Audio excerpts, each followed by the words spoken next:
India में वो illegal बांग्लादेशियों को जो है वो निकाल रहे हैं वेस्ट बंगाल से। बांग्लादेशीज ने भागना शुरू करा है। बंगाल से काफी जगहों से आके इस जगह पे इकट्ठा हो रहे हैं जहां पर they are now starting to run back. तो वो डिटेक्ट, डिलीट और डिपोर्ट वाले जो कार्यक्रम हैं उनके अंतर्गत उन्होंने डिटेंशन सेंटर, जिनको वो होल्डिंग सेंटर्स कह रहे हैं, वो बनाने आरंभ कर दिए हैं। मुर्शिदाबाद और मालदा में बन भी गए हैं। न केवल बन गए हैं, 12 लोग उसमें डिटेन भी कर दिए गए हैं।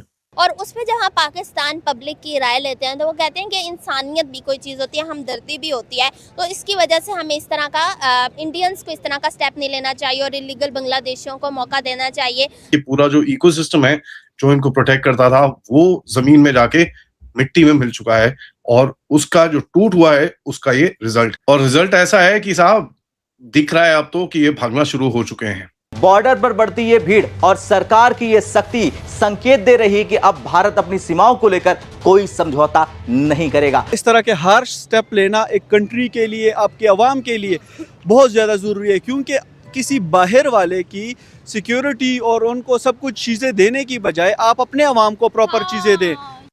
तो यह हाकिम नगर में साहब भीड़ पड़ रही है और सैकड़ों लोग जो है वहाँ पे वेरीफाई करवा रहे हैं। उनको वेरीफाई करके उनका नाम जो है वो सारे सिस्टम से डिलीट किया जा रहा है।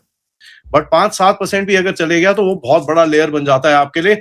जय हिंद, जय भारत दोस्तों। रामपाल राव 45 चैनल में आपका स्वागत है। तो भारत से बांग्लादेशी भागना शुरू हो गए और वेस्ट बंगाल के हकीमपुर में बांग्लादेशी इकट्ठे हुए हैं। अब वो वापस बांग्लादेश भाग रहे हैं। तो भारत के वेस्ट बंगाल में डिटेंशन सेंटर बना दिए गए हैं। डिटेक्ट, डिलीट, डिपोर्ट का सिस्टम भारत सरकार ने चालू करा है। बांग्लादेशियों को पहले पकड़ेंगे, उनको सिस्टम में वेरीफाई करेंगे पहले, और कोई भी सरकारी योजना का लाभ ले रहे थे वो उनको डिलीट करेंगे और उनके फिंगरप्रिंट्स लेंगे ताकि वो दोबारा आए तो वो दोबारा पकड़े जाएं। अब भारत बांग्लादेशियों को अपने देश में नहीं रखेगा और भारत ने कार्रवाई तेज कर दी है, जिससे डर के मारे अब बांग्लादेशी भागने लगे हैं। उन्हें पता है कि अब भारत डिटेंशन सेंटर में बांग्लादेशियों को रखेगा और तड़ पाएगा। इससे बेहतर है कि वो पहले ही अपने आप बांग्लादेश भाग जाएं, जिसे देख पाकिस्तान को मिर्ची लग रही है कि बांग्लादेशियों को क्यों भगाया जा रहा है। भारत को मानवता दिखानी चाहिए, बांग्लादेशियों को भारत में रखना चाहिए। तो पाकिस्तान के अगर इतना ही पेट में दर्द हो रहा है तो बांग्लादेशियों को अपने देश में रख ले।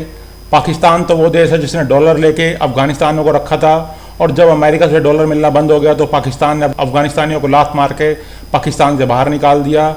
मगर बांग्लादेशी तो भारत में इलीगल तौर से आए हैं, तो भारत क्यों रखेगा बांग्लादेशियों को? और सरकारी योजना का लाभ भारतीयों को मिलना चाहिए, ना कि बांग्लादेशियों को। अब बांग्लादेशी डर के मारे भाग रहे हैं भारत से। बांग्लादेशीज ने भागना शुरू करा है। बड़ा इंटरेस्टिंग सी रिपोर्ट्स आ रही हैं बंगाल से और कई अदर महाराष्ट्र से स्पेशली, जहां पर इनका भागना बहुत जबरदस्त तरह से शुरू हुआ है। गांव मालदा मुर्शिदाबाद के अंदर होल्डिंग सेंटर्स बन चुके हैं, आइडेंटिफाई हो चुके हैं, बिल्डिंग्स खाली कर दी हैं, रेडी हो चुके हैं एंड इसके ऊपर खबरें ऑलरेडी आनी शुरू हो चुकी हैं, जहां पर इनके लिए इनको जहां पर रखा, अगर ये पकड़े गए तो कहाँ रखा जाएगा उसके लिए भी पूरी प्रिपरेशन तैयार है। ये देखिए मीडिया में भी रिपोर्ट आनी शुरू हो चुकी है। ये एक सबसे पहला सेंटर है जहां पर होल्डिंग सेंटर इनका बना दिया गया है। बॉर्डर डिस्ट्रिक्ट के ऊपर मालदा मुर्शिदाबाद, तो आपको समझ में आना चाहिए उसके बाद इनके साथ होगा क्या। तो आइए जरा थोड़ा सा डिटेल में बात करते हैं ये हो क्या रहा है, क्योंकि दशकों तक भारत के अंदर एक चीज थी जो था इलीगल इमिग्रेशन।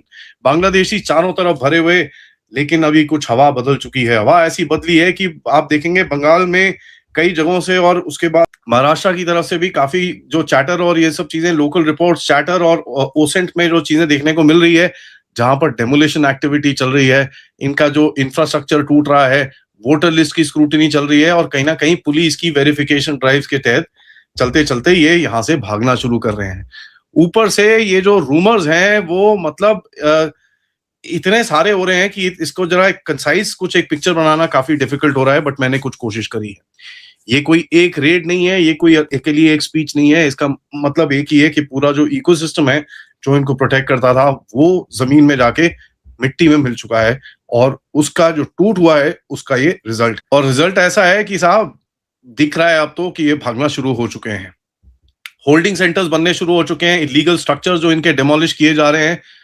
आप महाराष्ट्र में तो देखो भैया, पूरा सपाचट बुलडोजर आज चल रहा है। डॉक्यूमेंट चेन्स इस टाइम पे सिक्योरिटी स्क्रूटनी के अंदर है, उससे बड़ा फर्क पड़ता है। पॉलिटिकल प्रोटेक्शन नहीं है एंड कहीं ना कहीं इस बारी खतरा है कि साहब पकड़े गए तो फंसे जाएंगे, बहुत बुरी तरह फंसेंगे। और उसके बाद फेक आईडीज, वोटर रिकॉर्ड्स और राशन कार्ड्स और ये सब चीजें बाहर निकली तो पूरा इकोसिस्टम अनरावल होगा। कहीं ना कहीं मुझे ये लगता है कि जो लोकल इकोसिस्टम है वो भी इनको बोल रहा होगा कि भागो यहां से, मैं तुमको अभी प्रोटेक्ट नहीं कर सकता। तो जरा देखें भैया किस तरह से प्रेशर बनाया जा रहा है। पहले तो आप देखें एसआईआर की तरफ से और वोटर रोल्स को जब साफ करने की कोशिश की गई और जो किया गया उसके अंदर एक बड़ा सिंपल पैनिक बना। जब वो पैनिक बना तो आपने देखा कि काफी हद तक असम में, वेस्ट बंगाल में लोग भागना शुरू हुए। क्योंकि वोटर लिस्ट से होता क्या है, वोटर लिस्ट से होता ये है कि उसके पास वोटर आईडी है, मतलब आधार कार्ड है, राशन कार्ड है, बर्थ सर्टिफिकेट है और ये सब चीजें हैं। जैसे ही ये सारा कुछ कटता है तो आपको एक चीज समझ में आनी चाहिए कि ये लोग पूरी तरह से इनका इकोसिस्टम कट जाता है। जो इनको फ्री में खाना मिलता था, जो फैसिलिटीज मिलती थी, जो भी चीजें एक सिटीजन को इस देश के अंदर मिलता था, वो पूरा सब कट जाता है तो इनकी यूटिलिटी खत्म हो जाती है। दूसरी चीज क्या है कि इनको ये भी एक जरा कहीं ना कहीं कुछ एक चीज डाली जा रही है कि देखो यार ऐसा है, अपने आप ही चले जाओ तो बेटर रहेगा, क्योंकि एक बार ही किसी ने अगर पकड़ लिया तो उस बिल्डिंग में आपको बंद करके रखेंगे, आपको यहाँ पर अरेस्ट होगा, आपकी फैमिली सेपरेट हो जाएगी। ऐसे ऐसे रूमर्स वहां पर फैल रहे हैं। अब ऐसे जब रूमर्स फैल रहे होते हैं तो देखिए सारे लोग तो बदमाश तो नहीं होते हैं। कुछ लोग जो होते हैं वो फैमिली के साथ आए हुए हैं, उनको तो नहीं चाहिए कि अपनी बीवी बच्चे माँ बहन के साथ कुछ ऐसा टेढ़ा मेढ़ा हो। तो एक साइकोलॉजिकल चेंज होता है। एंड कहीं ना कहीं जब डिटेंशन की ऊपर बात आती है और डिपोर्टेशन क्लियरली बात आती है तो लोगों को लगता है यार चलो यार अभी यहाँ पर ये थोड़ा गड़बड़ हो जाएगा, हम यहाँ से वापस ही चल लेते हैं, कोई इतना वो नहीं है। वो एक छोटी सेगमेंट होता है पॉपुलेशन का, बट वो पैनिक ड्रिवन जो एक मूवमेंट होती है वो भी बड़ी इंपॉर्टेंट होती है हमको समझने के लिए। महाराष्ट्र जिसके अंदर बहुत सारे लोग ये बैठे हुए हैं, आप देखिए महाराष्ट्र की जो पुलिस और एडमिनिस्ट्रेशन ने इस समय पर दादर और कई और जगहों के अंदर पूरी जो सफाई और ये सब चीजें करी हैं, उससे जो रिपोर्ट्स अभी दिख रही हैं कि काफी लोग ट्रेनों में बैठ के इस तरफ आए हैं और इनको यहां पर ही पकड़ा जा रहा है। ठीक है, इनको यहीं पर ही, मतलब इनका पूरा अरेंजमेंट रेडी है। दे नो किस ट्रेन में कितने लोग आ रहे हैं और उनके साथ वहां पर पुलिस की वेरिफिकेशन और ये सब चीजें चल रही है।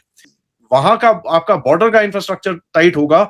उसके बाद जो सेटलमेंट के नेटवर्क्स हैं, जहां पर slums, illegal colonies, construction sites, मदरसा के लिंक जो शेल्टर्स हैं, कॉन्ट्रैक्ट लेबर की जो हाउसिंग है, इनके ऊपर जैसी जैसी क्रैकडाउन धीरे धीरे करके बढ़ना शुरू होगा, आपको दिखेगा ये अपने आप ही भागना शुरू होंगे।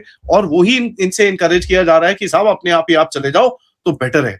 सारे नहीं जाते, मैं बोल रहा हूँ 5% या 7% भी नहीं जाएगा उसमें, बट 5-7% भी अगर चले गया तो वो बहुत बड़ा लेयर बन जाता है आपके लिए।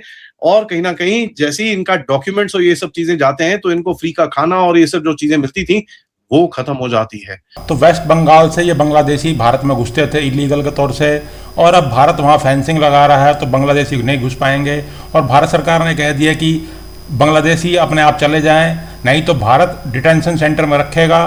तो डर के मारे बांग्लादेशी खुद भाग रहे हैं। तो भारत ने बांग्लादेश बॉर्डर पर भी अपनी सिक्योरिटी टाइट कर दी है और जो बांग्लादेशी भारत में घुसते थे उनका घुसना मुश्किल है। और अब बांग्लादेशी जो भारत में है अब वो डर के मारे भाग रहे हैं भारत से। तो वीडियो देखने के लिए बहुत बहुत धन्यवाद। चैनल को सब्सक्राइब जरूर कर दीजिएगा।